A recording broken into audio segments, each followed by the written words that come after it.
Fala pessoal, tudo bem? Começa agora mais um Radar da Saúde, o quadro em que eu trago as principais notícias que foram destaque na saúde ao longo da última semana. Antes da gente começar, aquele aviso básico, não se esqueçam de assinar o canal e de ativar o sininho para receber todas as notificações. Vamos lá?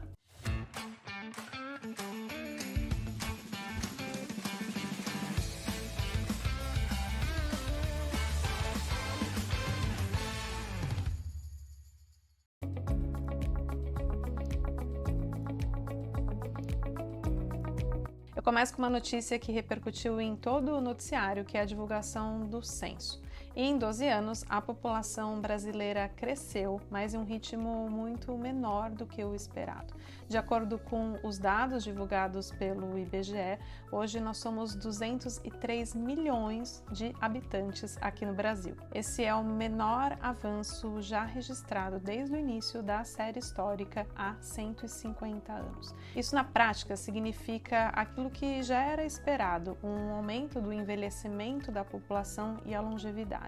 E isso impacta em vários aspectos em termos de política social, de política econômica e de política de saúde. No contexto de saúde, quanto mais velhos ficamos, mais custamos ao sistema de saúde, seja o sistema de saúde público, o SUS, ou a saúde suplementar. E é justamente no cenário da saúde suplementar, ali dos planos de saúde, que a gente traz uma reportagem que aprofunda muito o que vai acontecer com os planos de saúde, na verdade, o que já está acontecendo com os planos de saúde nesse cenário de envelhecimento da população.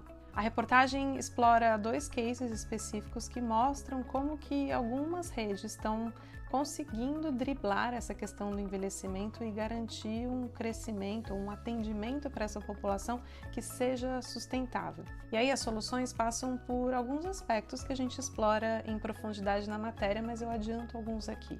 A rede própria verticalizada, a coordenação do cuidado, a atenção primária e o uso da tecnologia vão ser aliados nesse cenário de envelhecimento da população e acesso ao sistema de saúde.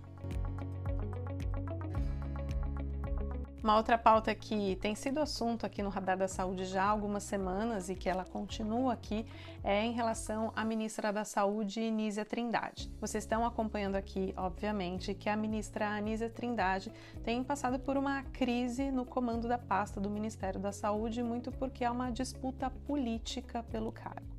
A ministra tem reagido bem à fritura, como é chamado esse momento da situação dela no cargo, divulgando e falando mais à imprensa, aparecendo mais do que ela estava acostumada a aparecer. Só nessa semana ela deu entrevista para o jornal O Globo e também para a Globo News e comentou especificamente a situação pela qual ela está passando. Aliás, a posição da ministra deve se fortalecer ainda mais pelos próximos dias, já que em breve, no domingo, teremos a Conferência Nacional de Saúde. Eu digo isso porque muitos militantes e apoiadores da ministra já têm manifestado que usarão esse momento de debates sobre o SUS para fortalecer a posição da ministra à frente do Ministério da Saúde. Outro tema que teve novidade é o texto que pretende modificar a lei dos planos de saúde. De acordo com o relator do PL, o deputado Duarte Júnior, o texto deve ser apresentado depois do recesso parlamentar, que está previsto para meados de julho.